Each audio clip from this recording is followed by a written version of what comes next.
And now, it's time for a Star Trek story.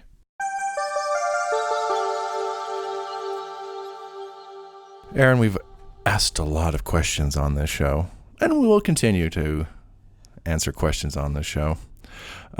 We just got a real simple, just a basic, just bog standard kind of question we ask on this show. So I apologize to everyone. I don't always have bangers of questions, but such as Star Trek, they're not all bangers.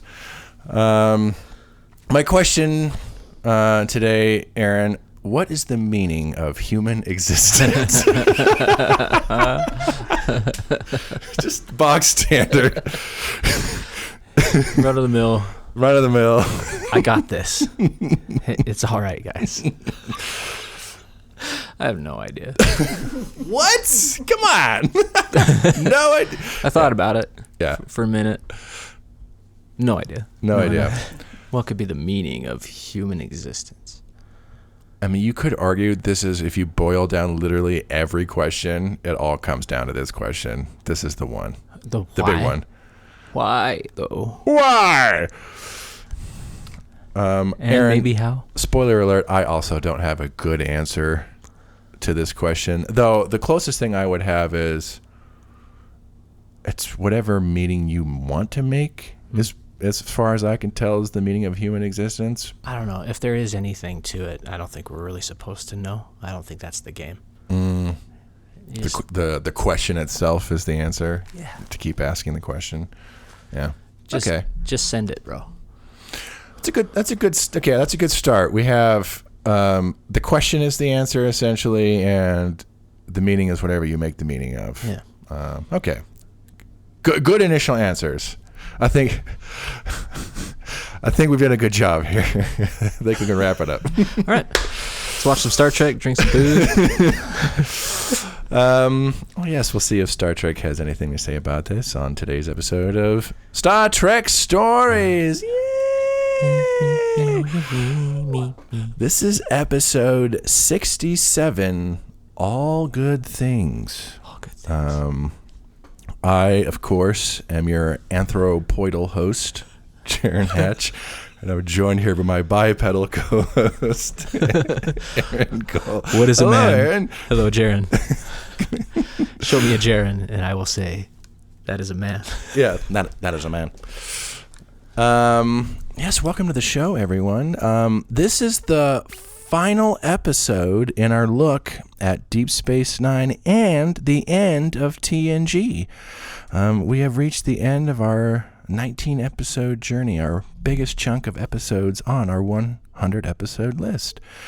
Yes, last time our good friend Latoya, was on to help us close out DS9 with the Maquis Part 2, where we all helped the Federation and the Cardassians mediate a messy border dispute. And now we're about to close out the Next Generation, which we've been watching for a good long while now. Like over a year, I think we've been watching Next Generation on the show. End of an era. To celebrate the milestone that is this episode, we have a couple of returning guests on with us. The same two, in fact, who are here for our TNG premiere. We're bookending it with the same two people. Woohoo! First off, sitting on the couch, we have the return of, once again, Jake Barnes back on the show. Yeah, hell yeah. Jake, welcome back. Thank you.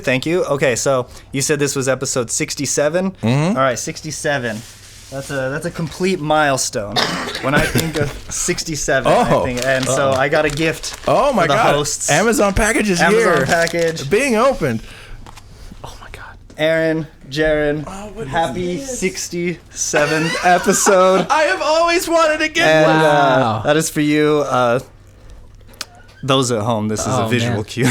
This is. I wish in this moment we had like a camera just so they could see. Just so we could see. So I got them each a copy of The Rules of Acquisition by Quark. Jake, thank you. That's so sweet. You're welcome. You're welcome. Enjoy. Jake is a very honored friend of the podcast. Jake, I think you've had more guest appearances than anyone else. An honor indeed. You're an institution to Star Trek stories by this point. And for those who don't know, Jake is our dear old friend and former member of the Boys House when a big group of us all lived together. Last time you were here, we watched Tapestry, where we saw Captain Picard learn the lesson of making sure to pick fights in bars so you can have a brush with death and learn about the value of your life, I think was the lesson of something like that. I think we talked about what are we supposed to walk away with this one from.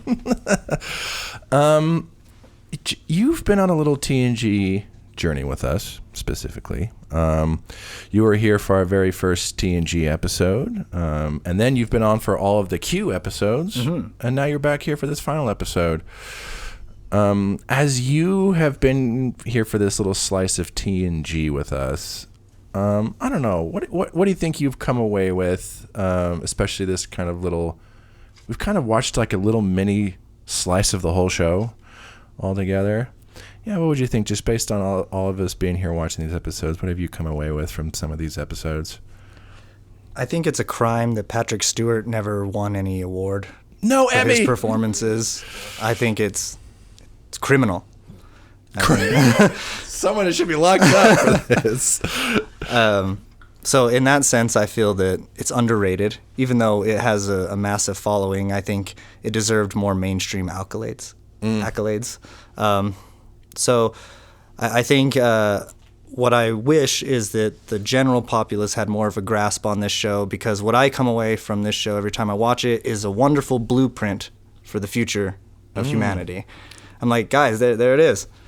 Right here. There it is. You know, pay attention to this storytelling and this little slice of entertainment that we have here, and you might come away with something extremely valuable. Which is a great little callback to, you said the very same thing in Encounter at Farpoint, our first TNG episode. A little blueprint. So what a bookend. Watch it for the blueprint.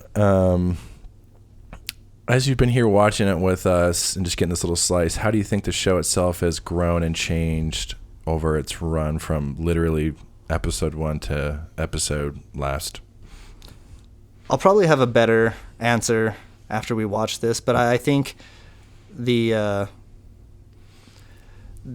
characters and the performers themselves have gotten to a comfort level where they are these people. How do I put this? It seems effortless at this point. And by the 7th season, the budget has expanded as well. So I think everything just looks really clean. Everyone's very comfortable. The storytelling is just home run after home run. And I think that's definitely the way you want to go out. And I think they left on a high note. On a high note.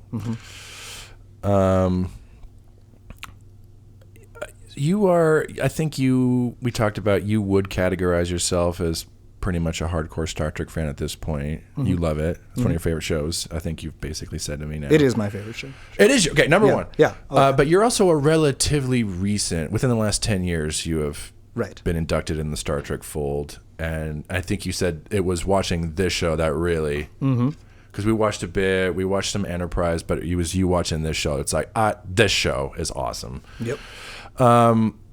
Now that you're a little further removed from your first watch through Star Trek of Next Generation, and as you kind of been revisiting some of these episodes, I don't know, what does it look like now that you've seen the whole show, you've been inducted in the family? What's it like now, looking back on some of these episodes?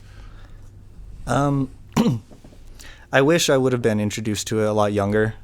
I think there are certain episodes and things that would have spoke to me as a adolescent. I really could have used some of those messages. So I wish I would have had that. But what's great about Star Trek as a whole, TNG specifically, is that there is lightning in a bottle that's captured. There's a zeitgeist.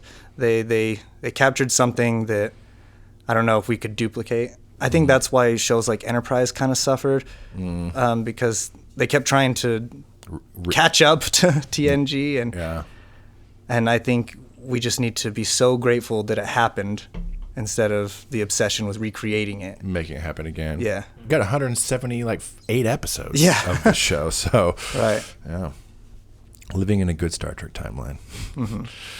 Hell yeah. I'm going to be excited to hear your thoughts now as we kind of watch this last episode. Of course, before we do, we have another guest to reintroduce. Also rejoining us from the first episode, sitting on the couch to my left, the very lovely Ellen Marie Lewis is back on with us. We need a camera because I'm blushing, and nobody knows that. It's very good to be back. We have to say Ellen is also an honored friend of the podcast, also an institution at this point, because you've been on for a few episodes as well. For those who don't know, Ellen is also my old good friend from the Sundance days. Yeah. We just met doing ticketing for Sundance, and we've just been friends ever since. Yeah. Like we've been friends now for about like 8 years. Yeah, it's almost a decade. It's wild. And here's to many more of that. To many more. To cheers. Yes. We all have drinks. Fill up my cup. Last time you were here, Ellen, we watched Chain of Command Part 1 and 2, where we saw our good friend Riker deal with a tough new boss, and Picard got tortured or something. I can't. Right. I think Tony Soprano was there. Or that may have just been the TikTok I sent you after. Ellen, you've also been on a little bit of a TNG journey with us. I have. You were here also for the very first episode, and then you've gotten a little sample now from every season. As someone who has never watched really Star Trek, you're a newbie. Mm-hmm. I think we have a running gag. We've gotten the charcuterie board of, Yes. of TNG episodes. And now you're here for the finale. So as a newbie, now that you've watched some of these episodes with us, what have you walked away from this little TNG journey? What have you enjoyed the most?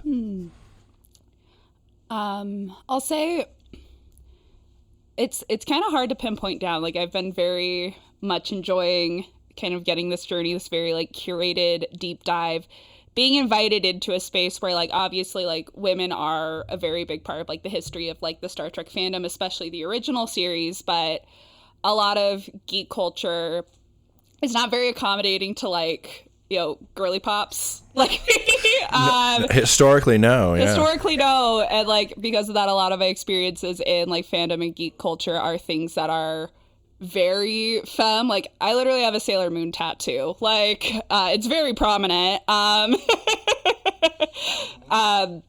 So to kind of just like be able to have like a very friendly, guided intro into something that's very like an uncharted territory for me has been, I don't know, just like very comforting, and just also getting to kind of experience kind of the wide range of like genres and themes that are tackled in the series. Like obviously for something so long running and so beloved, there is kind of this like universality to what's explored, but just getting to kind of see exactly what that looks like in the context of this franchise is very cool to see.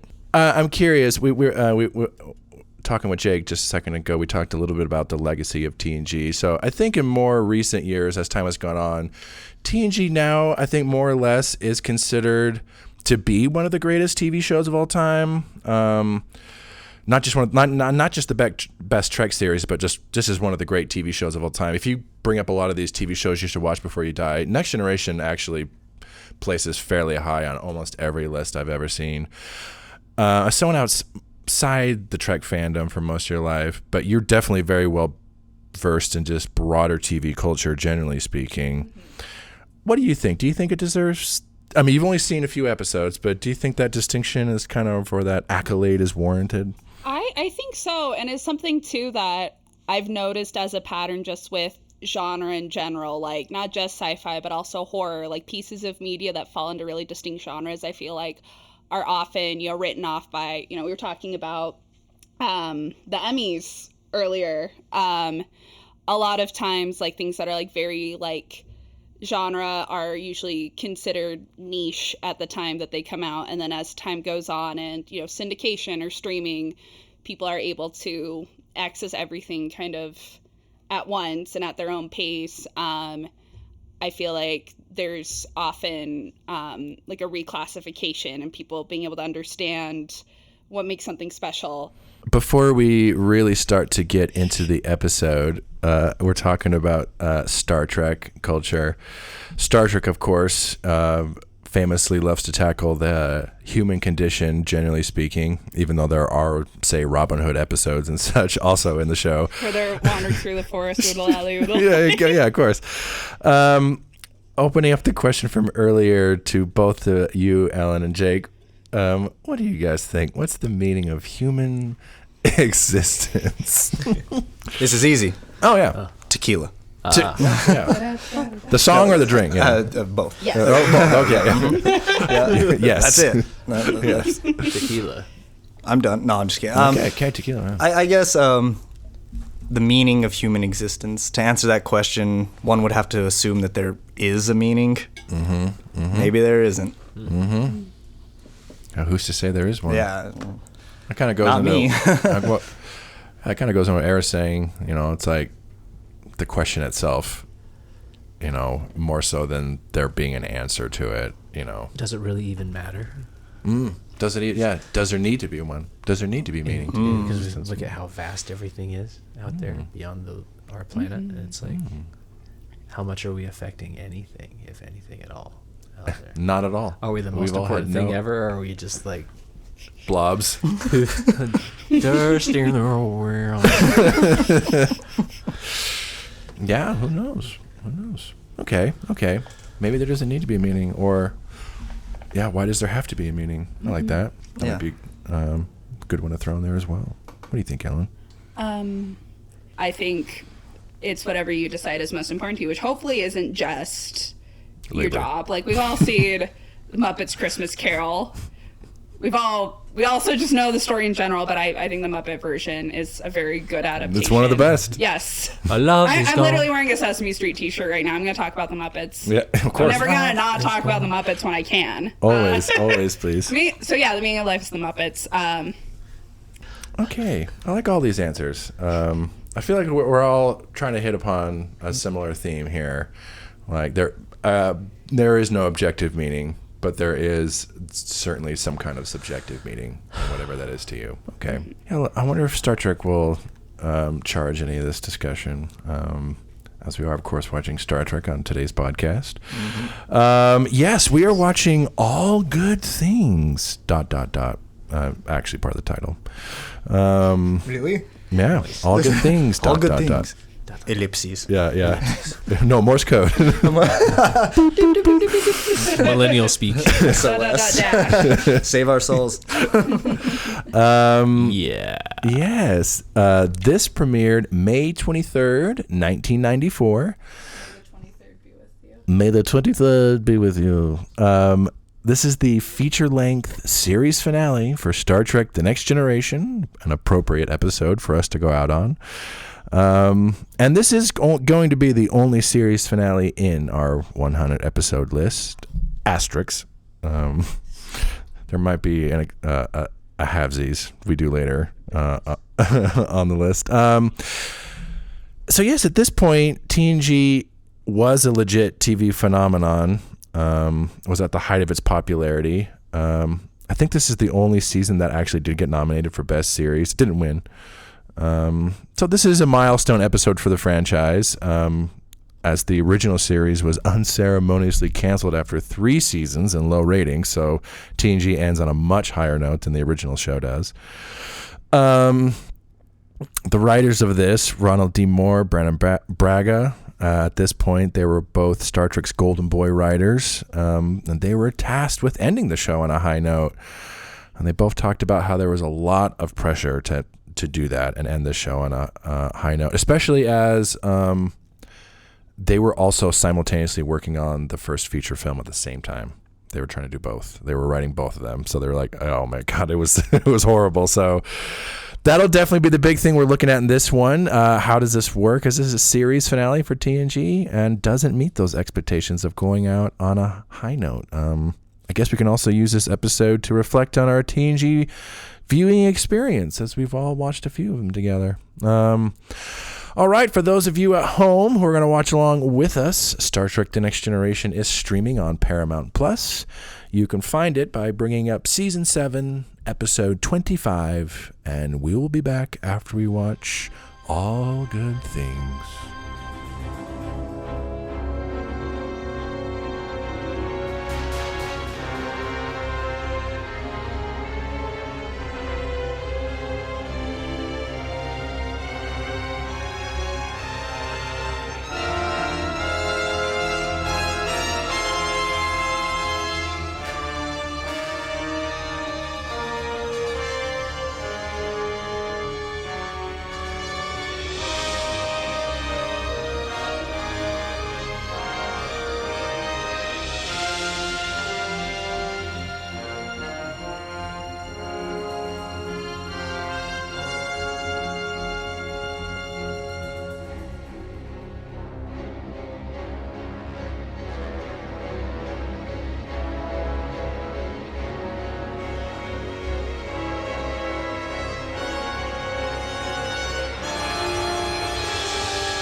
I sincerely hope that this is the last time that I find myself here. You just don't get it, do you, Jean-Luc? The trial never ends. We wanted to see if you had the ability to expand your mind and your horizons. And for one brief moment, you did. When I realized the paradox. Exactly. For that one fraction of a second, you were open to options you had never considered. That is the exploration that awaits you. Not mapping stars and studying nebula, but charting the unknown possibilities of existence. Q, what is it that you're trying to tell me?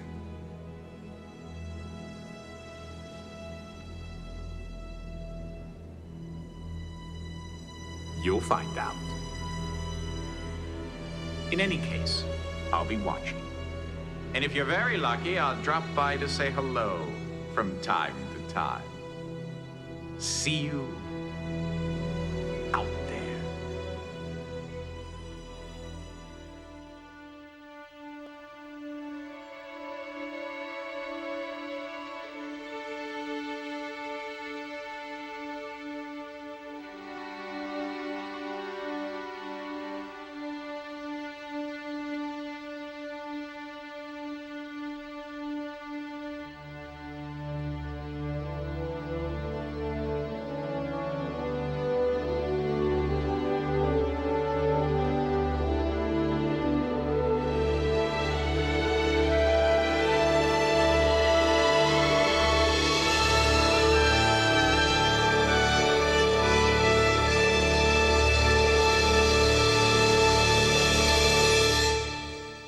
So yes, we just got done watching All Good Things. In case you've never seen this one before or didn't watch it with us, so in this one, Captain Picard is suddenly, out of nowhere, moving back and forth through time. Yeah, Captain Picard suddenly starts moving back and forth through time. He's moving from the present, and then sometimes he suddenly finds himself in the far future, and he's like attending his family vineyard now. He also has like a brain disease, which is supposed to affect cognitive function. And then he's also jumping to the past to essentially the same time period as the very first episode, Encounter at Farpoint, when he's like taking command of the Enterprise for the first time. And he's jumping back and forth between these three time periods. He's trying to figure out what's going on. And it's interesting. He in all three timelines, he's trying to like work with this crew, and they're all very kind of like, "What is going on? What do we do?" Like in the future, they just think he's crazy because he has this brain defect. But he's trying to get the whole crew back together to figure out what's going on, and they've all grown apart. And there's a thing in the future where apparently Troy's dead in the future, and Riker and Worf have drifted apart because they both had feelings for Troy. And meanwhile, in the present, you see this relationship with Worf and Troy trying to happen, and Riker being sad, and then Picard and Crusher are also expressing their feelings. They end up getting married in the future, and then meanwhile in the past, like he's just appearing just totally batshit crazy to his old crew as he's just given these crazy orders that makes no sense to them. But eventually it's all revealed that this is all, of course, the machinations of Q, and that the trial that we saw in the very first episode when they put Picard and crew on trial for the crimes of humanity, they never reached a verdict. And now Q says, "We have finally reached a verdict, and we decided you're guilty, and humanity will be destroyed, but it will be at your own hands." And Picard finds an anomaly that seems to be causing all this, and in the end, it's revealed that Picard, in all three time periods, ends up causing the very anomaly. He's trying to figure out what's going on, and he has to somehow work with all three crews in all three time periods to collapse the anomaly and save humanity, which he does. And Q tells him that he's exonerated humanity, and there's one last little scene with him where he tells him, "You're on the cusp of discovering something you've never considered," and kind of hints that humanity is about to start moving into whole new realms of discovery and dimension. What does he say? It's like, it's not charting stars or nebula, but charting the unknown possibilities of existence. And before Picard can get a straight answer, Q disappears, and they all have one last scene all together where the crew is playing poker. We've seen them play poker throughout the years, but Picard has never been at any of the poker games, and he shows up and plays poker with his crew, and they kind of have all reflected on this kind of future Picard has told them might happen, and how they don't want to drift apart, and they all just play poker as a crew for the first time, and that's the note the show goes out on. What's the last line he says? Like, 5 cod stud, nothing wild, and the sky's the limit. That's essentially the last episode of Star Trek: The Next Generation. By essentially, oh no, like that's the plot of it. I thought you meant like basically this last episode, except for this. Yeah. Okay. Sorry, continue. We start with initial thoughts. Ellen, we'll start with you. Initial thoughts watching All Good Things. I guess my first initial thought is kind of more of, with this being a finale, just how that is structured for wrapping up a long-running series versus kind of more contemporary TV, where there are themes that are being pulled in, recurring plot lines that are being pulled back in. But from the episodes that I've seen leading up to this, it isn't like the same thing where it's like trying to loom and be like, you need to keep watching till the next episode because you'll get this little piece that leads to this. Like, the fact that this is still in a lot of ways something that could be, a standalone episode. Like, you could watch this, like I have, where I've seen certain episodes, but it hasn't been required for me to watch the entire season to comprehend what's going on.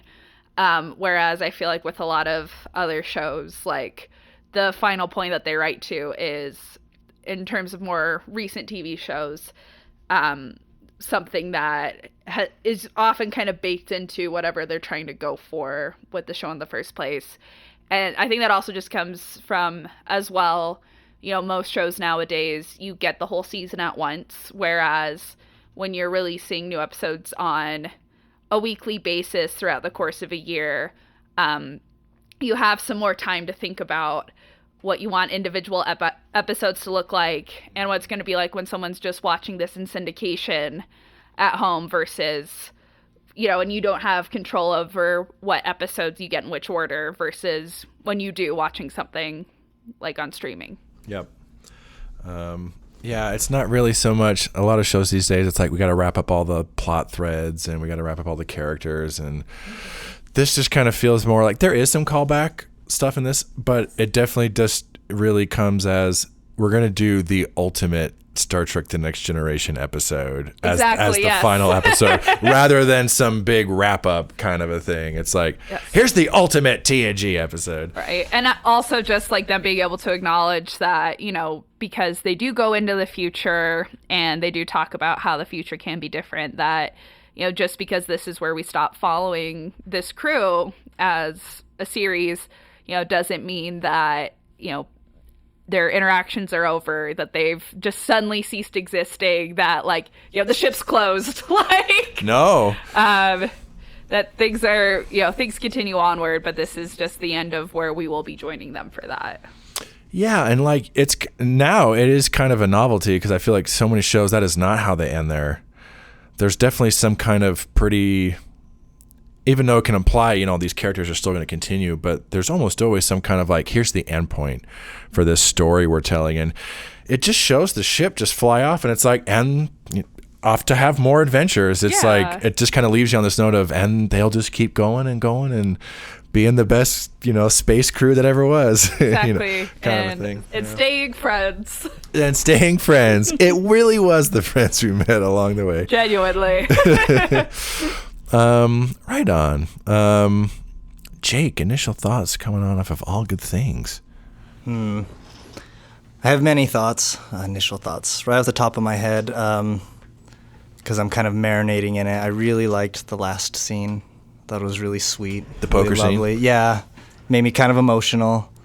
I thought it was very lovely. I thought it a great way to end it, too. I think it would have been kind of easy to, have the last line, have Picard say something like, engage. Yeah, exactly, right? Yeah. And see the ship just kind of, to the triumphant music. But to end with the poker game that he's never attended, really reaching out to his crew and ending with a softness with a character that's known for his rigidness. Yeah. I was like, yes, let's throw some juxtaposition there for the ending. I really liked that. It's a very different Picard from when we first saw him in the very first episode. He's much more of this straight-laced, hard-ass kind of a guy, and it ends on a, very soft note compared to how we start with him. Yeah. What a nearly impossible task for these writers. Mm-hmm. What a hard thing to take on. I don't think there will ever be a way to satisfy every fan. But damn, they made a great effort to do that. And in my personal opinion, I think they nailed it. I love this as the last episode. I think it's a tour de force for Patrick Stewart, and I think it should be. He carried so much of the show throughout all of it. I think it's only right that he carries this episode fully. It's kind of crazy. We get almost 15 minutes in before we even see Riker in this episode. Yeah. And when he does come in, he has one line that doesn't even matter. They kind of slowly dole out all the other characters in this episode where Picard is throughout the whole thing. I think that's appropriate. Yeah. It's almost like and like you said, how do you end that? What an impossible task. But I think it just feels so appropriate to have it be. You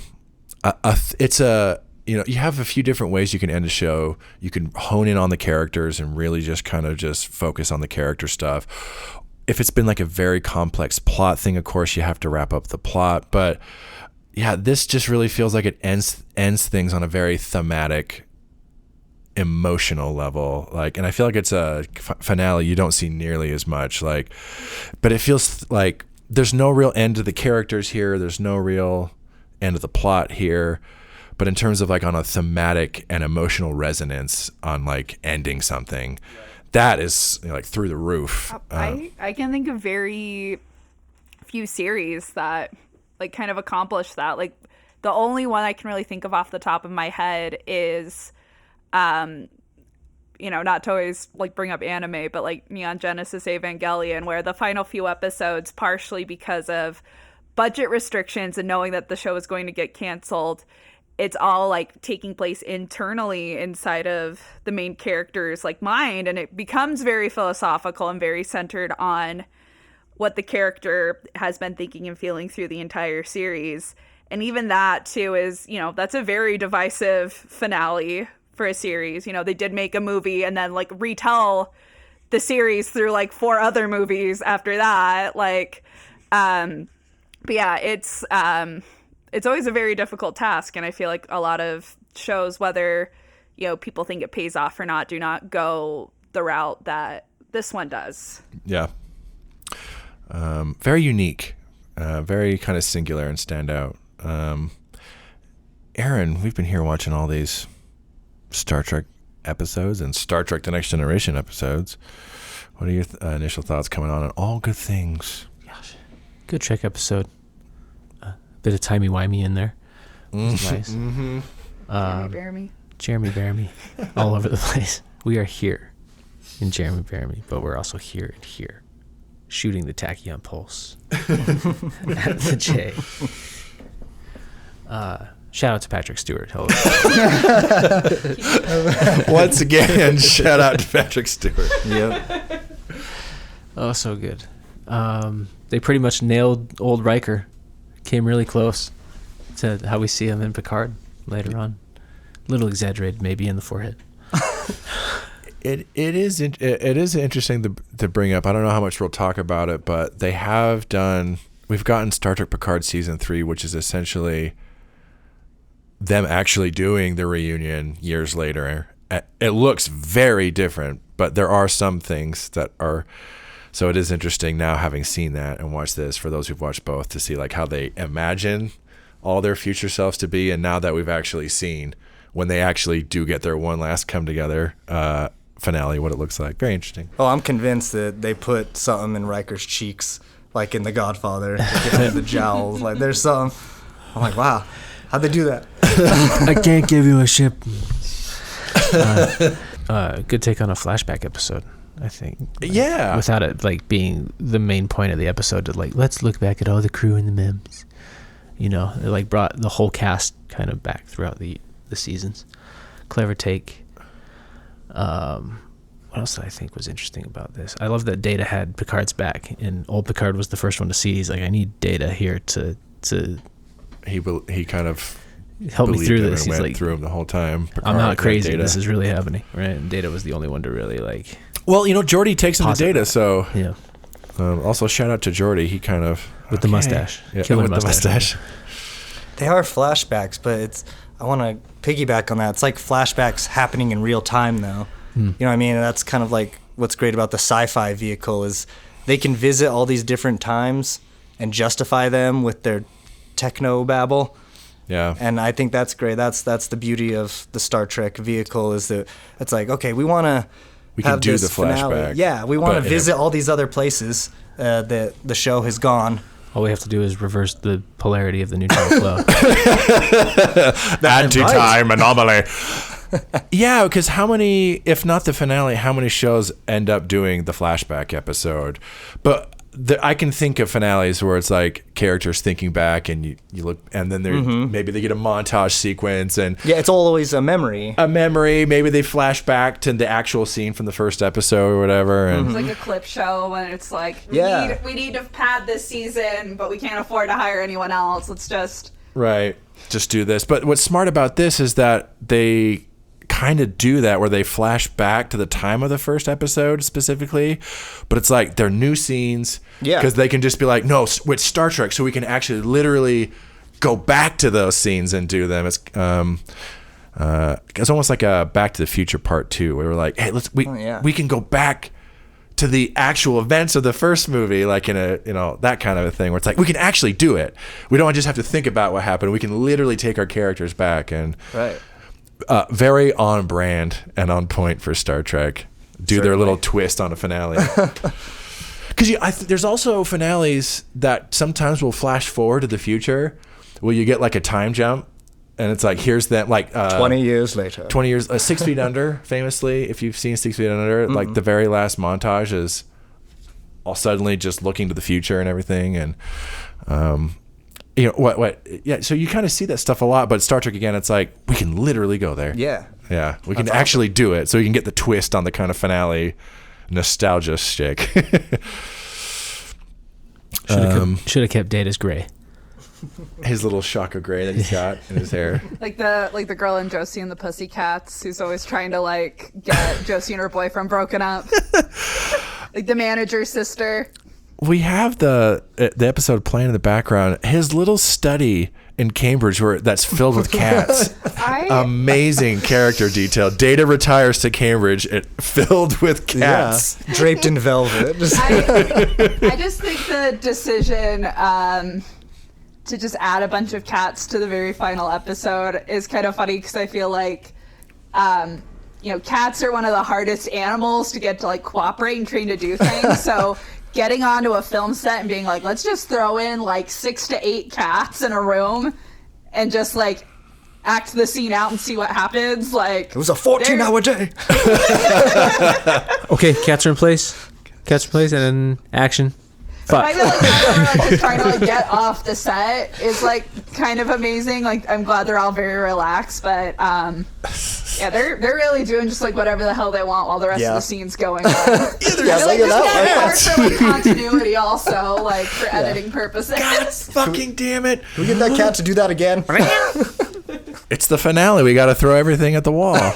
I wonder how much of it would have been a behind-the-scenes prank from either the writers or the staff, because in the show, Data has his cat Spot, and Brent Spiner has said like the scenes with Spot were always the hardest because cats are notoriously bad to train, hard to train, and that cat they had to do it was also particularly bad. It must have been just one last, hey Brent, for the final episode, we're going to give you a room filled with 15 cats. Oh, fuck you guys. Fuck you. It feels that 2 way. weeks. Totally worth it.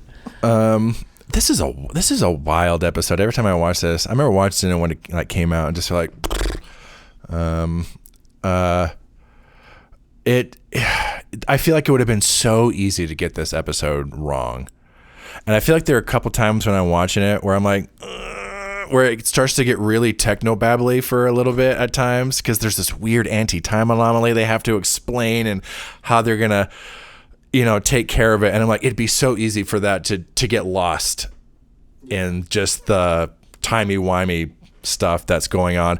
And then they're just jumping between the past and the future and the present. It'd be so easy just to get so fucking lost in this episode. I think they do a really good job of, and I feel like there's a couple times where it gets close, but it never really does. Like they are able to kind of rein it in. And so I'm just like, kudos.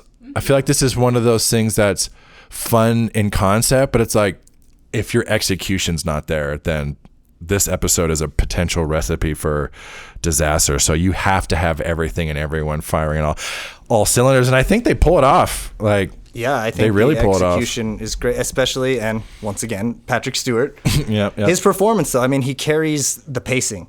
It can be a very thrilling episode at times, but a lot of it is because of his reaction to the stakes. Yeah. His stakes are so intense. It's an emergency. The way that he treats the situation that's happening makes us as the audience way more engaged.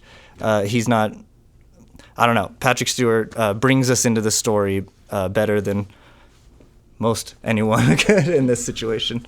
The crew does a good job of playing off that too, like the different states of time, like how they view Picard, right? Like Patrick Stewart sets the tone for all that, but they do a good job of reacting. I agree. Yeah, like as we're talking about it, and you bring that up, it kind of reminds me of Who Framed Roger Rabbit, in the sense of Who Framed Roger Rabbit is so high concept, and it's one of the things, like, on paper it's really easy to write. We're going to do a movie where cartoons and the real world exist together. That sounds awesome. Trying to make that work is like, it's all in the execution. But you know who really sells that movie? Bob Hoskins playing Eddie Valiant. Like, he has to act almost with nothing throughout that whole movie.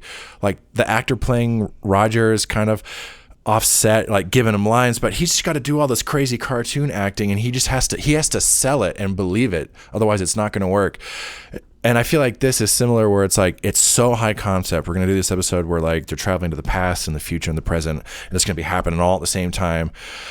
And Patrick Stewart has to play, not only does he have to play the Picard in each time period to help anchor you in that time, but he has to also just play like the Picard that's consistent through all this and trying to figure it out. I'm like, that is an incredibly difficult acting job. That's almost like 4 different things you're trying to do. It's like, in terms of, I have to know what Picard at what time I am, but I'm also like current, like contiguous Picard, trying to figure it out. I'm like, that must be so impossible.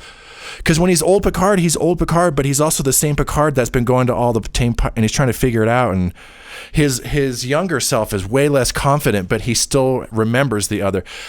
Incredibly difficult acting job. Just to see as well, like, how that part of the performance and also the editing come together kind of towards the end, where there's this scene, these scenes where he's like, you know, talking to one crew, giving directions, and then it'll like cut in the middle of that to the other crew, and they're like, what the fuck are you talking about? There's just something with like how the editing handles it as well. Like, this is something that, you know, while, you know, they're filming it, obviously, like, they've seen the script, they see how it's supposed to come together, but they really have to make those logical leaps themselves as they're developing the performance. But to be able to parse that out from just like the from scratch of having the raw footage, so we as an audience can follow what's going on too, is also very difficult. I agree. I'm so glad you mentioned the editing. It's like seamless. Some of those jump cuts from the different times, and it helps be such a smooth transition for the scene, from scene to scene. But it also is propelling those the jarring nature of him going from time to time. Definitely, yeah. I also noticed there's a lot going on. Like I said, everyone and everything has to be working to make this work. Like, it starts with the writers. Like, at a script level, it'd be easy to lose track of this. But the writers have to be like, okay, where are we at? How's he doing this? Patrick Stewart has to keep continuity through all this. So when you're making those jumps, like, you are still with him in the present moment, even though, like, these are different days of shooting. He's playing a different Picard, and he as an actor still has to continue that. And then the editors have to do that. And even I was looking at some of the directing, sometimes when it would jump to a different time period, how some of they tried to reframe some of the shots to, like, because sometimes they would kind of jump to a similar moment that's happening, but in a different time period. But the director has to find different shots to kind of, you're kind of in a same moment, but in a different time period. So sometimes I noticed when they would go back to the past, suddenly some of the camera angles are weird diagonals underneath, which is almost kind of how they shot the first season a little bit. So they almost try to, so there'd be little like shot clues to also help you as an audience figure out where you were. It's like everyone, like, and the set people, like, the season 1 Enterprise has to look just a little different, and the future Enterprise has to look a little different. And you have to be able to know at any given moment where you are in the story. And I'm like, it literally, like, everyone on all aspects of production, like, it's such like just like a nice showcase of all of the work, like, technically that's going on through like every department. Like, you know, this doesn't work if, you know, production design, if costume, if the filmographers, if the camera crew, if the editors and the writers and the directors and the actors are all exactly on the same page. Like, it's such a fine dance and like such a fine balance. And This being like the final episode and them having worked together for so long, like I don't feel like you could pull something off like this like earlier on in a series, but there's just like so much to work from at this point that it's just really like a nice like final paper, like tying up all of their work. Like this is their thesis. This is Star Trek grad school, like the final. That's what it is. It's like presentation. It's like a final thesis as an episode. Like again, the ultimate Next Generation. Because you were saying, Jake, at the beginning, it's like at this point they are all so like lockstep that like this is a smooth running operation. Like from the cast, behind the scenes, everything. They are just. And they find a way to outdo themselves. Yeah. Yeah. Although I will say one thing, though, with the production design, when they go back to the very, very start, very disappointed they didn't bring back all the men's dresses, the scants. gender neutral. Yeah, what the hell? Yeah, like that tested my willing suspension of disbelief, I'll be honest. Yeah. I saw that first episode. I saw the men in skirts. I saw also when someone went to bed to pick something up, like one of the guys in a skirt, and then the camera just like pans up, my like, God. let's show you the building. I know, they should have doubled down on the skirts. Yes. Triple down. I want Picard in the skirt. I want Worf in the skirt. I want Data in the skirt. It's the future, baby. I don't buy it. 0 out of 10 would not recommend. 0 out of 10. This is the future liberals want. The woke future, the man skirt future. Tactical skirts. Tactical skirts. We've been talking about some of the execution, kind of looking at it conceptually. So they go very high concept. This is like their last episode is the ultimate anomaly of the week episode, and they definitely had the anomaly of the week episodes throughout the series. So that's the note they decide to end on, and and Picard has to save humanity, jumping between these 3 time periods, just forgetting for a second that this is a series finale. Like because Ellen, you said this definitely works as its own like little TV movie kind of a thing. So separating it from the finale, what do we think of just this concept on its like own? Is it just a fun high concept, or is there like something deeper or that they're exploring here? What do you guys think? With the initial question that you brought up, I was hoping they would dig deeper into that sort of thing, because I do feel that we went on a fun journey and a fun ride, but I'm not sure the meaning of human existence was answered. We were just, we passed the test again. Right. Another challenge was thrown at us, and Picard made the right decisions, and humanity lives another day. Yep.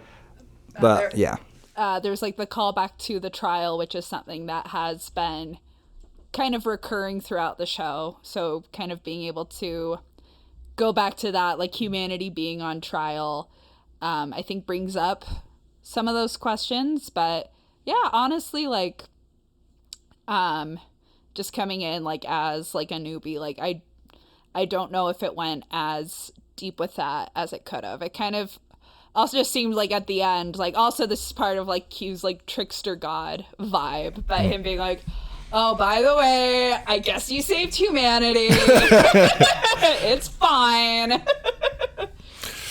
Yeah, they're kind of like flirting with some stuff. It's kind of very focused on like Picard and like his experience during all this. I think only towards the end does it really start to flirt with some bigger questions. There's this scene where Q takes him to like the beginning of life on Earth for like a perspective on what's happening, and then there's like the courtroom scene at the end where he kind of hints that there's something bigger coming for them, and then Picard has the moment, Q, what are you trying to tell me? And then he has that kind of come up. Are you gonna kiss him in the ear? Just you'll find out. Just hot breath. Hot breath. Yeah, so it's even though I said this definitely kind of has a thematic note, but a lot of this stuff they're flirting with is kind of in the background for some of this, and they definitely seem, I don't know, pretty distant about it. They don't seem to really. It was a little unclear to me too. Is it Q that gets the ball rolling on this entire situation to begin with? So he just starts making Picard have these time leaps.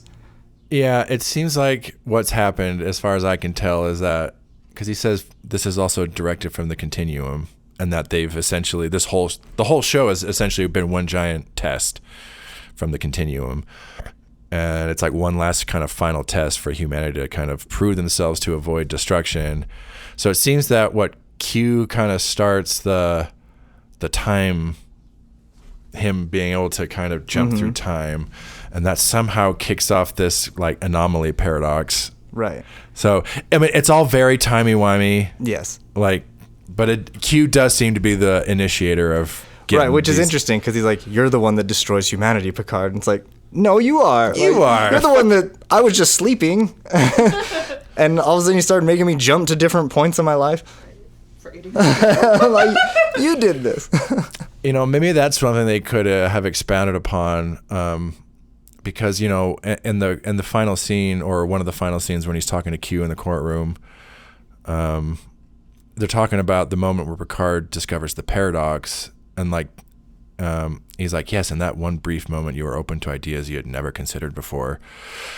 They could have. I feel like they could have expounded on some of that, where like they frame some of this as like, you know, Q gives Picard this gift. He's like, I'm going to let you be able to exist across your timeline or something. But then just because Picard has a trouble comprehending that, it kicks into this series of events that leads to the anomaly. And then it's Picard has to kind of prove that he is capable of being able to do this. So, but it's all kind of vague. Yeah, and what is he proving? That if he's willing to sacrifice his own life, is that the test? Is that's kind of what I got? If he's willing to 3 times over. Yeah, to die 3 times for this, to save humanity. Was that the test? You know, I've watched this a few times, and this one I was like, Q has a few little hints in there about what this might be about. And the episode itself definitely also, especially ending on the note of the poker scene, like his crew.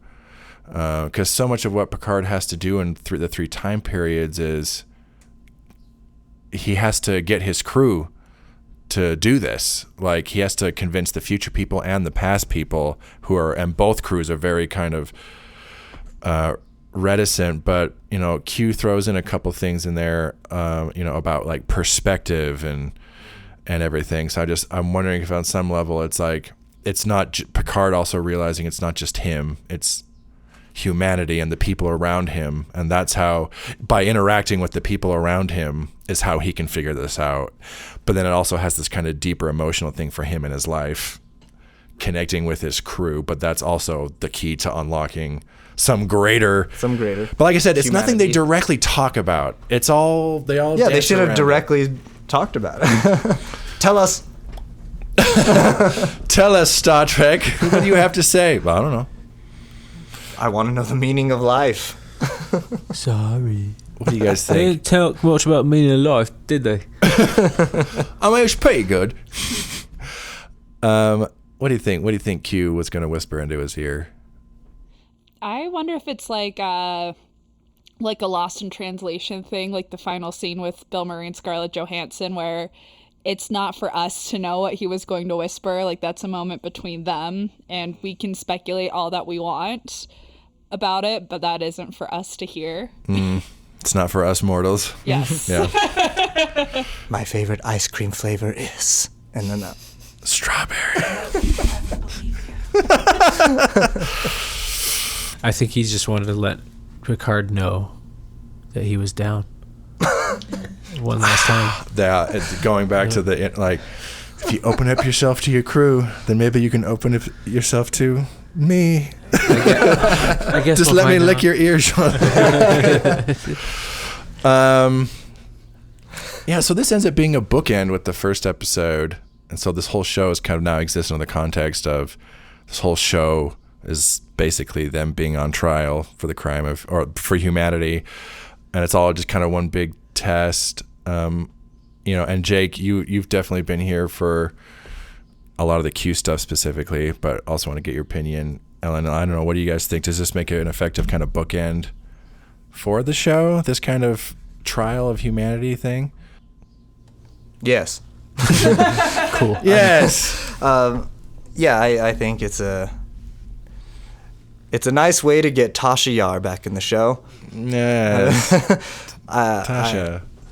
It's a clever idea to revisit the very, very first episode to see how far the show has grown in terms of character development, design, dialogue, their interactions with each other, relationships. So, yeah. That. There's a lot of impassioned Picard speech making throughout the series, so it does kind of feel like on some level Picard is constantly trying to defend some higher humanity principle. I feel like, Alan, you've been on for a couple of like trial-y episodes, because there was Measure of a Man where Data was like, his humanity was on trial, and then we had the first duty where Wesley was on trial. This is definitely one of my favorite court procedurals. Star Trek in Order. Bam, bam, Right. bam, bam, bam, bam, bam. It's like, in terms of like trial stuff, it's like this, My Cousin Vinny, and like Legally Blonde.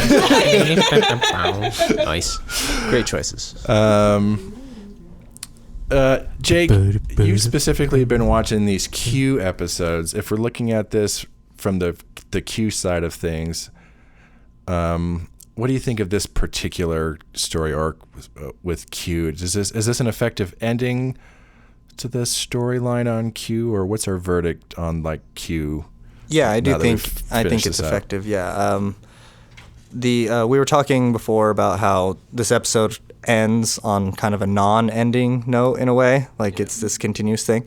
But what does feel like it comes to a nice ending or conclusion is the Q Picard relationship.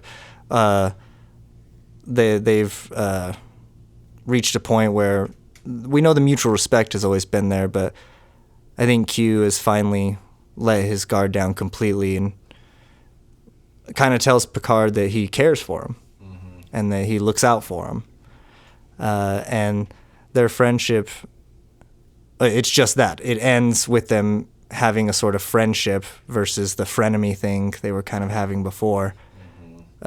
Q gives him the gift of perspective, which can hopefully have him change the way he lives his life from that point onward and create a better future for humanity as a whole.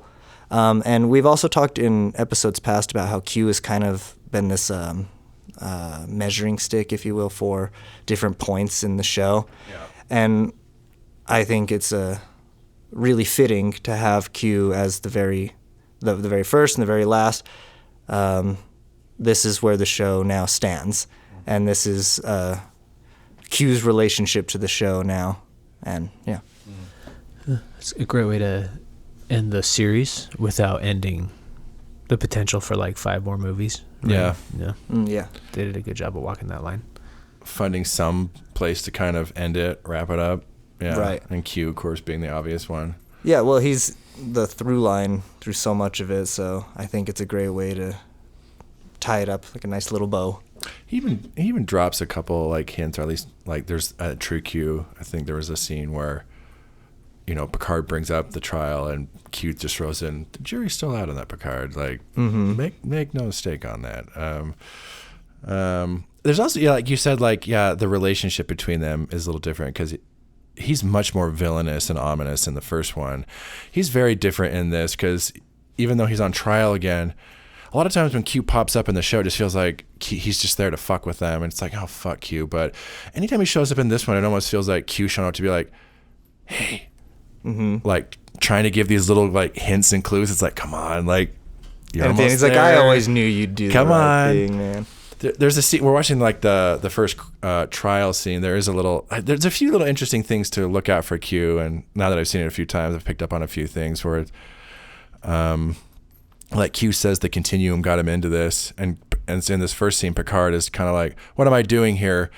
And Q leans forward like to whisper to him. It's like, it'd be so much better if you like played along, as if like the continuum was watching him, and Q is there trying to be like he's yay, hey, you know, just, and He wants him to succeed. he wants him to succeed. Where in the first one, it almost looks like he was just like, can you figure out this stupid, maybe it's too adult a puzzle for you.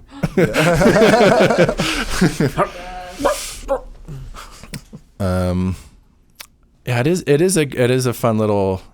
Yeah, it is just to watch. I think, and correct me if I'm wrong. It is, as I'm thinking on those episodes I watched with you, watching those all in a row. It does make for a very kind of interesting little arc. Watching some are really silly and nonsense, and some are super serious.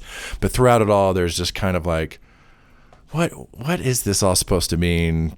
What's going on here, kind of a thing. I've always thought of it as the continuum knows that humanity is destined to be on their same level. They're gonna be some sort of omnipotent being, gonna evolve to ascend to some greater thing, and it scares the continuum.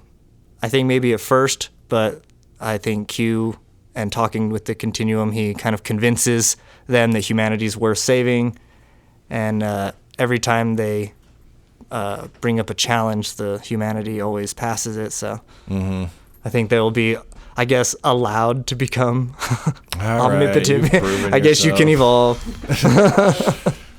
You've proven yourself. We want to eradicate you. We kind of been stacking these all up as we kind of been watching. Now that we've kind of completed this arc, Jake,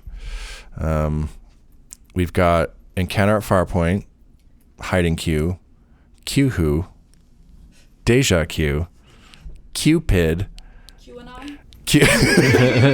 Oh no! Oh my God! If they did a current day Q episode, QAnon, True Q, Tapestry, Q. and now All Good Things. What's the best Q episode? I think so far we'd either said Deja. We was like either Deja Q, Tapestry, or Tapestry is good, but we also agreed that it's a play on a very common storytelling It's a Wonderful theme. Life. Yeah, kind of a thing. Christmas Carol. Yeah. Be grateful for what you have. Yeah. Oh yeah, I should do that. Deja Yeah, I Q. should We call giving my it to mom. Deja Q. Yeah, Deja Deja Q. Q, Yes, I think that one is the one. Well, and also I really like this one. Mm-hmm. This one made me really emotional. I didn't anticipate it getting into my feels like that. Mm-hmm. So in terms of how it made me feel emotionally, I'd have to say this one.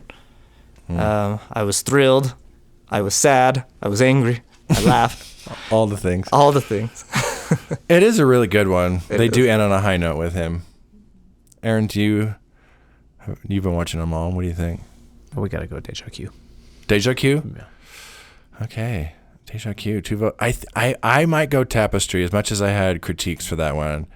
But just for I think it's one of those cases where it's just so solid in its execution. Mm-hmm. It drives it home. Though I do really like this one too. And Q-Who, the one with the Borg. I actually really like that one too. Cindy Q-Who. No more than 2. This is a technical feat, though. The more we talk about it and we're rewatching it now, like, man, all of the elements really did have to come together here for this to be pulled off. I think it's a testament to how good it is because it's like you say, like it's the common wisdom kind of holds. Like if you're not noticing those elements, it means you're doing a good job. And the fact that you don't notice how seamless it all is, when it's an extremely complex episode, kudos to them for pulling it off so seamlessly. Ellen, with you being on watching a lot of these shows, I feel like what we've kind of delved more into is kind of little more looks at all the different characters. We had a couple of Data episodes, like Data's Day. Such a good name for an episode. Data's Day. Data's Day Very today. fun title to say. Menage a Troy. We met Troy's mom. Another excellent title. We had a Wesley episode. We had the one where they get a bad boss and we have to see how they all work under a bad boss. So we've kind of been a little more focused on seeing the characters. As you kind of watching this one, how do you think this does as you've been kind of getting to know and see these characters, how do you feel like this does as a kind of last hurrah for the characters? Yeah, I feel like this is such a nice way of like kind of doing an everything everywhere all at once kind of thing where, we see all these like different iterations of these characters we've known all throughout the years, and it really gives the actors like a lot of different directions to take with the characters that they probably wouldn't normally get to have, while also still building off of kind of some of the established dynamics.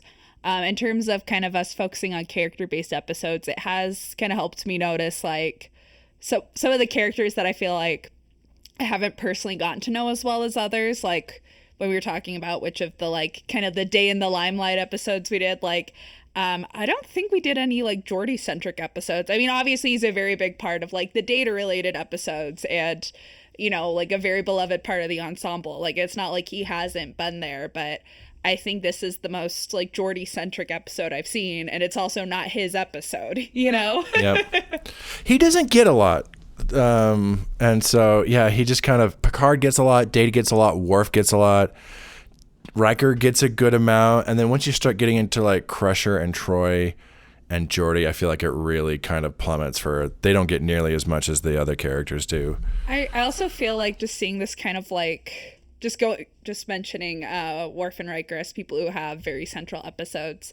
Correct me if I'm wrong, I think this is kind of the first time I've personally seen the love triangle that's been going on with them and Deanna. Like I've definitely been very aware of like the Riker Deanna situation. Mm-hmm. This was like very much the first time that I've seen like, you know, a romantic interaction between her and Worf. Like very stimulating. Very the stimulating. Almost kiss, which, you know, clearly like they've led up to that, and I've, you know, seen a handful of episodes. I haven't watched the full series all the way through yet. But yeah, it was kind of interesting to see that dynamic kind of come into play as well, and them in the real timeline that we end up with, be able to handle that more like professionally and make the decision that it's not going to impact their relationship with each other. Yeah, they only introduce it near the end of the series. Like it's like middle of season 7 is kind of when they hint at this could be a thing. We did watch like the episode that kind of sets it up. Like Worf ends up traveling to a bunch of like, it's another kind of Everything Everywhere All at Once episode where Worf starts jumping between the multiverse. And in several timelines, he's married to Troy, and he's like, so when he comes back, he's like, and then they kind of hint and kind of flirt with it a little bit, and then in this one we kind of, so it's a pretty late development. I have to ask, I don't mean to like fully take the conversation off the rails by any means, but you know, a lot of my early introduction to Star Trek was kind of like shipping within fandoms. What's kind of the consensus on that relationship? Because I know like Riker Worf and Troy and is, yeah, Troy. Yeah, because I know Riker and Troy is a very popular pairing, but I'm not really as familiar with what like the fan reception is with Worf and Troy. The Worf and Troy relationship, generally speaking, is not nearly as beloved as the Riker and Troy. It's only like kind of stimulating. Kind of stimulating. Actually, I think a lot of the fan base does not like it, and there, I know a lot of people feel like it just feels like some just out of left field, nowhere, like just something that kind of shakes things up at the very end. But I know there's like also a contingent of people that are totally ship it and are here for it. It's like yes. But I would say generally speaking, yeah, the fandom isn't nearly as fond of their relationship as Riker and Troy. I feel like Riker and Troy are pretty generally, almost everyone enjoys, even though there's like weird stuff in their relationship. I think everyone likes them together. Yeah. I don't know. What do you guys think? Do you guys like the Worf Troy thing, or? I will say I do think there's some reality in it, because I feel like always like the most beautiful woman I've ever seen in my life is dating like a Pete Davidson looking ass like line cook, you know?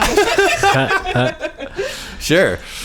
So she's matched well, at least. I think it's a good start for Worf in his romantic relationships. Yeah. Like, because of where it leads, you know, in the future. I think he discovers that he has a type with Troy. Yeah, because after Next Generation, he joins the cast of Deep Space Nine, and they really start exploring some of that once he shows up. Spoilers. Worf fucks. Spoilers. He definitely does. This guy fucks. I wish they would have introduced it earlier, because it could have added a lot more of that love triangle dynamic in earlier seasons. Yeah. Maybe created a little more tension on the bridge. at times, and a little more awkwardness. You just got more to play with in terms of dynamic. Yeah. I'm very for like unlikely pairings in media, but I do feel like, especially when there is something so established, like having a little bit of time to build up to it instead of being like, well, I guess they're dating now, like, surprise, like 4 episodes from the finale, yes. You're together. Yeah, that's kind of what it is, and I think that's where a lot of the root of the criticism lies. It's okay, right at the end. Like I feel like the moments we see in this episode of them having this like kind of like flirty dynamic, I like, but yeah, it just was kind of surprising. I was like, I do not recall that. Like I do think maybe it would be something that'd be more received, like more well received if they did kind of at least start putting in seeds like a little bit earlier. Like, I mean, who knows how long they were planning on including this in the series or not. But yeah, I also see like a timeline as we're jumping between them where that is like a very beloved pairing, but there's got to be a little bit more build up for that payoff. It's something they hint. The first seeds are planted much earlier in the show. There's an episode where like Worf like is potentially going to die. Worf does have a son, so he asks Troy to be, if anything happens to me, would you mind raising my son for me? And they do kind of formalize that relationship, just like. And so you get the first little seeds of it there, but I'm like, that's like in season 4. I'm like, that's where you start it. And then if you want to slowly take your time and unravel that, but they kind of lay the seed there, then nothing happens. And then like in the last half of the final season, it's like, oh, actually this is a thing, kind of a thing. They could have maybe just done more to kind of keep that going. Yeah. I'll ask you a similar question now that you've had this little sampling. You've been here for Encounter at Farpoint, Measure of a Man, Menage a Troy, Data's Day, The First Duty. You said duty. Duty, yeah. Chain of Command, and this one. What do you have a favorite among them? Honestly, probably Menage a Troy is very like the kind of like the kind of storylines that I personally like find very fun in a show.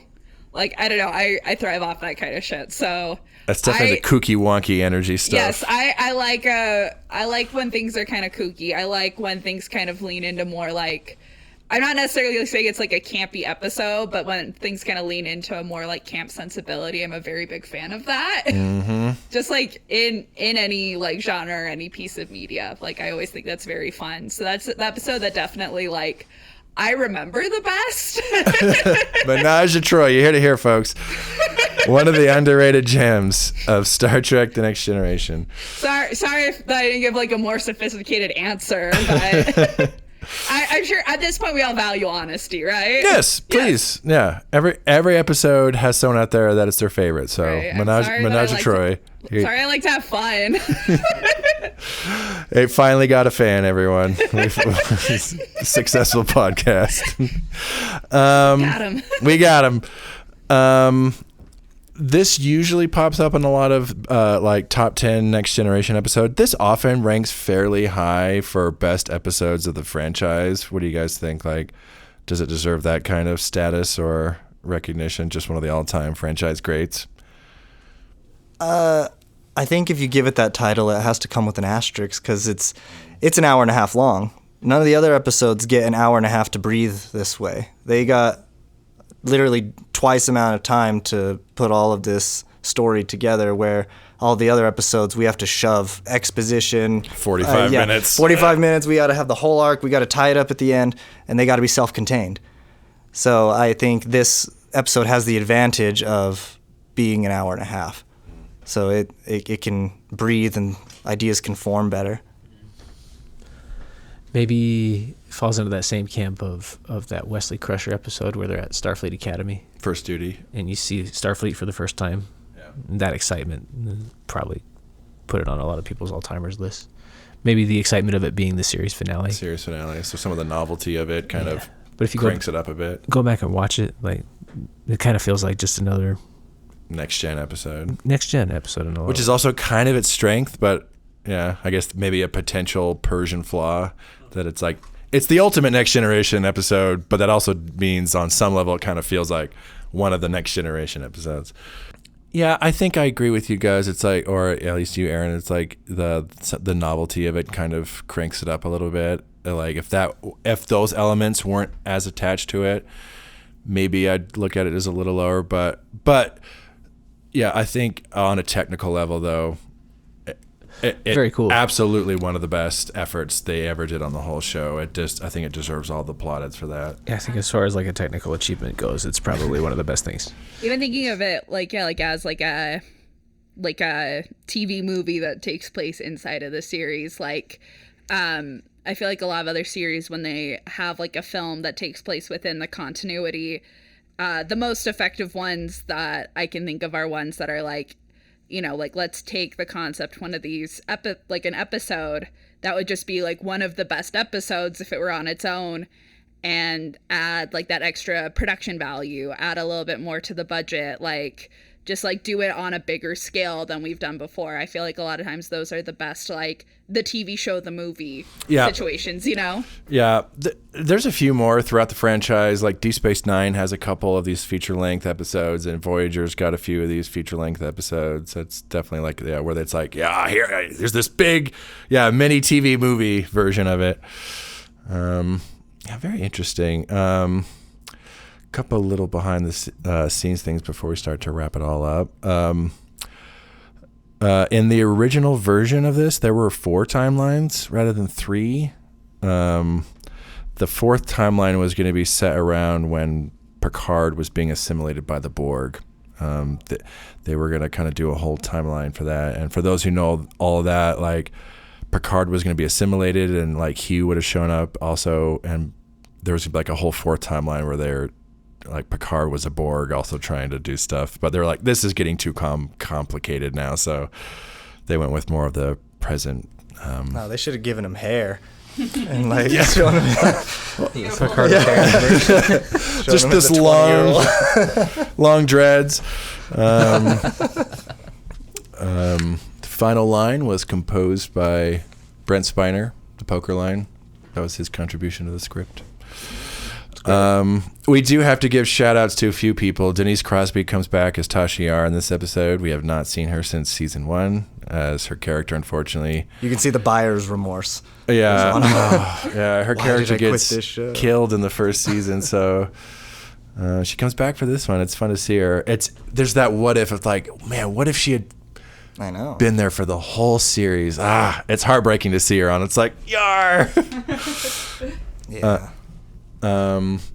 Also shout out to Colin Meaney as Chief O'Brien. He's in this episode. At this point, he had also left the show, but he was at the time appearing on Deep Space Nine, so he was still being seen on people's TV, but he was on a whole different Star Trek show, and we get to see him back on the Enterprise one more time. Also, deep dive, we see Andreas Kutsulitz show up as the Romulan commander Tomalak. We haven't seen him, Aaron, in quite a long time. And so they were setting him up as a Romulan kind of recurring adversary way back when, and he kind of just disappeared, but they bring him back for one last episode. The actor was actually busy on Babylon 5 at the time, so settling labor disputes and fighting unions. I had one thing I wanted to just kind of talk about, just some of the behind the scenes stuff that we found out while watching the episode. So one thing we kind of discussed while we were watching it is that some of the scenes, in the vineyard, when Picard is the only one seeing these people him and stuff, and then it kind of cuts away, and then the field's empty, kind of leading up to the scenes with Q. That for a lot of us, it kind of reminded us of sort of Twin Peaks, especially this being 1994. At this point, I believe both seasons of Twin Peaks are out by this point, and Fire Walk with Me, the prequel film. Yeah. and just like the impact that that had on what network television looked like, to see like such like a clear David Lynch influence. We started kind of digging in a little bit more, and we found out that Patrick Stewart had recommended David Lynch to direct like some of the TNG films, and was completely discarded, and we all just let out the sound of like, oh no. like it would have been so cool to see David Lynch like kind of take on these characters. Like I feel like just kind of some of the influences that he pulls from, I feel like would have been suited to like the tone of the series that we've seen so far. And also just getting to see like, you know, the only other time we've seen like a straight sci-fi thing from David Lynch was his adaptation of Dune, where, you know, it's kind of trying to adopt this like brick into like, you know, like a tight 90 minutes. So giving him the opportunity to do like a piece of sci-fi where people are already familiar with the characters and the visual cues, and that's already lined up, and he can take it where he wants to, would have been a very nice thing to see, because I'm sure a lot of people know how like a lot of what happened with the final product of that film was just like the studio undermining him and doing him like very dirty. All right, I think we'll start to wrap it up. Ellen, final thoughts on All Good Things. Ooh. They must come to an end. They must come to an end.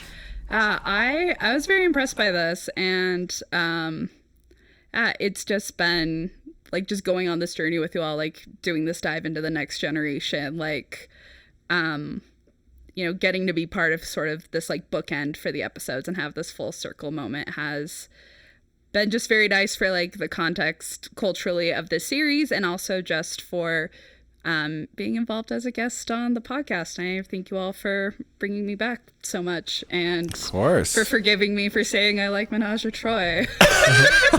It's okay. I am here for it. That's why like I'm always very thoughtful. I'm like, who am I going to get to talk about this? I'm like, well, Ellen has to come talk about Menage a Trois. My brand is very strong. If she learned that this episode was there and I didn't have her come on, I'd never hear the end of it. There's an episode called Menage a Trois and you didn't have me on? I think, yeah, like when you first told me you were working on this podcast, I was very sad to hear that you had already covered like the Vulcan mating season. Jake was on for that one. Yeah, Spock must fuck or die. Yeah, exactly. A muck time. We've all been there. Fuck or die. Hell yeah. It's been really fun watching the show with you and kind of introducing it to you. Thank you. It's been very fun. I've also been thinking about what this would be on a charcuterie board, and I feel like it would be like, you know, like a nice baguette where, you know, you can take the other elements that we've been introduced to on the charcuterie board and kind of put it all on. Bring it all together and wrap it up together into one thing. Not unlike off mic earlier, we were talking about the scene in Ratatouille where Remy's like eating the grape and then eats a little bit of cheese, and then he gets the whole like jazz band going in the background, all the little colorful lights flashing. Like, I feel like this is that. This is the charcuterie board. Yes, the charcuterie board was the episodes we watched along the way. Amazing. Jake, final thoughts on All Good Things? You know, no one in this world gets to live your life but you. So whatever human existence means to you, then that's what it means. That's what it means. It's fun seeing, like, as Picard's trying to figure all this out and he's making these connections with, you know, his crew and everything. In the end, when you're watching the episode, you're just thinking about what this whole show, like, means to you. So it's, yeah, very kind of appropriate kind of note to end it on. Aaron, final thoughts on All Good Things? What a ride, folks. Dozens.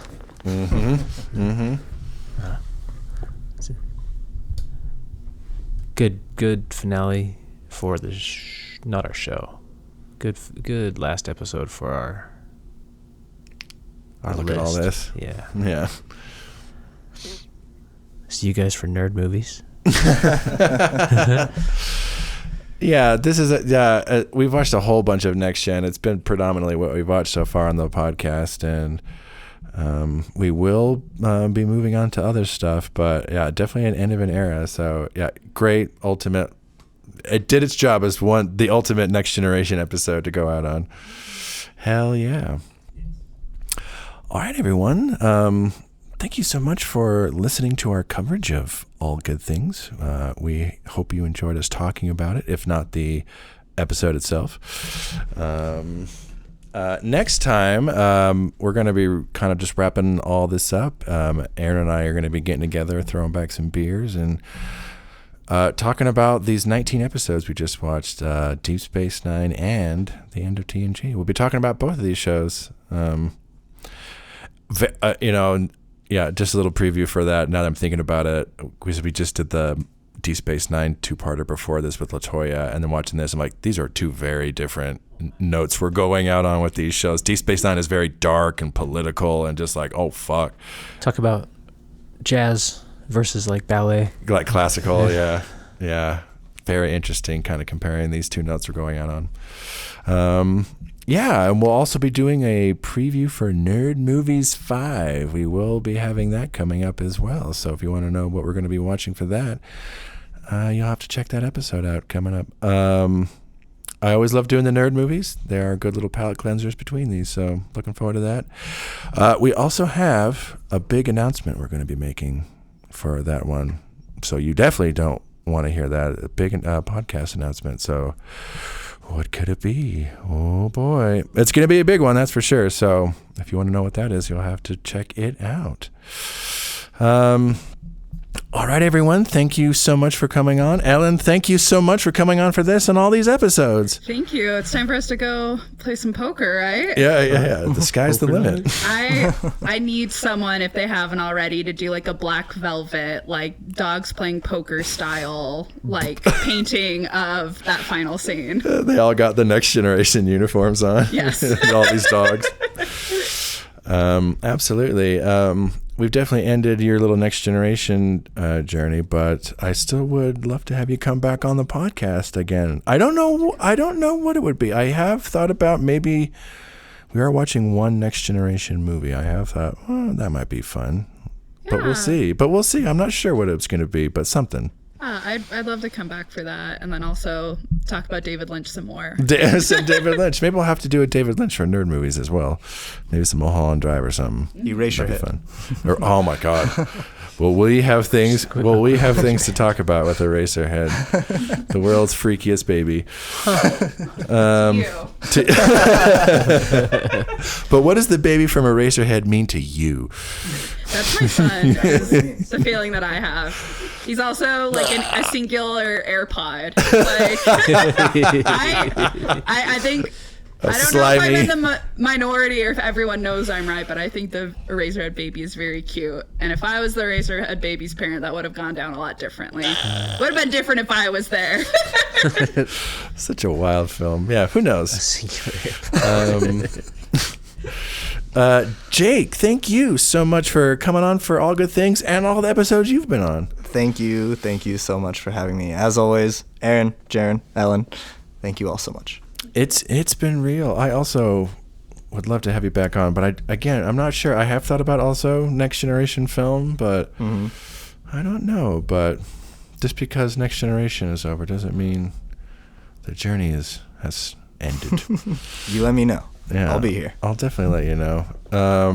Also, shout out to the spirit of Mindy, who is sing amongst us, and the frozen grapes they brought. Thank you to the spirit of Mindy for the berries. The Father, the Son, the Mindy Spirit. Amen. All right, everyone.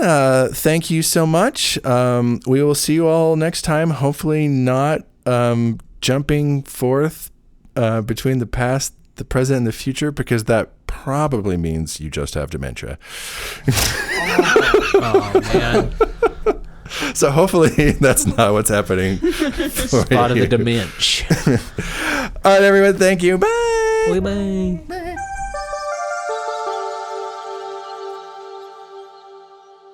Thanks for listening. If you'd like to share us your own Star Trek story, you can email us at storiedstartrek@gmail.com, or you can visit our Discord server. You can find us by clicking on the link in the show description.